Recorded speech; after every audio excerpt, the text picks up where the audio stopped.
Es un gusto verte de nuevo y en este quinto capítulo de Las listas de las Game Stick Lite. En esta ocasión le toca su turno a una de las consolas favoritas por excelencia de varias generaciones y que sin duda causó una revolución tecnológica dentro del mundo de los videojuegos. La legendaria Nintendo System. Que dentro de sus carpetas, la Game Stick Lite nos muestra la cantidad de 4.760 juegos de Nintendo en sus listas. Sin embargo, esta consola es la que tiene más juegos repetidos de toda la Game Stick Lite, ya que por ahí del juego 2780 se vuelve a repetir la lista. Y no solo eso, ya que también vi muchos juegos repetidos con diferentes nombres tanto en español como en inglés. Así que a ojo de buen cubero calculo que aproximadamente nuestra Game Stick Lite incluye de 1000 a 1500 títulos únicos de Nintendo, conocida en Japón como Famicom. Y mientras te corro unos juegos para que mires la calidad de emulación de la Game Stick Lite, te contaré que la Nintendo fue lanzada en 1983 en Japón y en 1985 en Estados Unidos. La NES llegó en un momento crucial, tras la crisis de los videojuegos de 1983. Nintendo, con su estrategia de juegos de alta calidad y personajes icónicos como Mario y Zelda, logró revitalizar el mercado. La NES se caracterizaba por sus gráficos avanzados para la época, sus cartuchos de juegos que permitían una gran variedad de títulos y un diseño innovador. La NES fue un éxito rotundo. Se vendieron más de 60 millones de consolas en todo el mundo, y sus juegos se vendieron por millones. Clásicos como Super Mario Bros., The Legend of Zelda, Metroid y Punch-Out se convirtieron en leyendas, definiendo una generación de jugadores. La NES no solo revitalizó la industria de los videojuegos, sino que también sentó las bases para la era dorada de los videojuegos que siguió. Su legado sigue vivo hasta el día de hoy, con muchos de sus juegos considerados clásicos y con su influencia presente en la industria actual. En resumen, la NES fue una consola revolucionaria que marcó un antes y un después en la historia de los videojuegos. Su éxito se basó en la calidad de sus juegos, la innovación de su diseño y la estrategia de marketing de Nintendo. Es por eso que la NES sigue siendo una consola querida por muchos, incluso por las nuevas generaciones. Y con la Game Stick Lite, tenemos al alcance toda esta gran variedad de juegos para pasar largas horas de diversión y nostalgia en compañía de toda tu pandilla.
Te invito a suscribirte a nuestro canal y a que nos regales un like. Pásala extraordinariamente bien como siempre, y hasta la próxima.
Make me move, you make me dance, you make my heart beat super fast. You lift me up, you make me laugh. Baby, you're the best I ever had. You're the best I ever.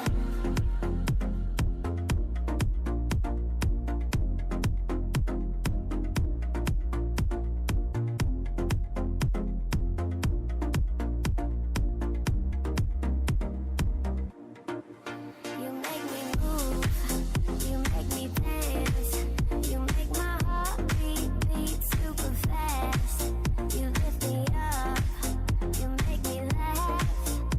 Baby, you're the best I ever had. You're the best I ever had.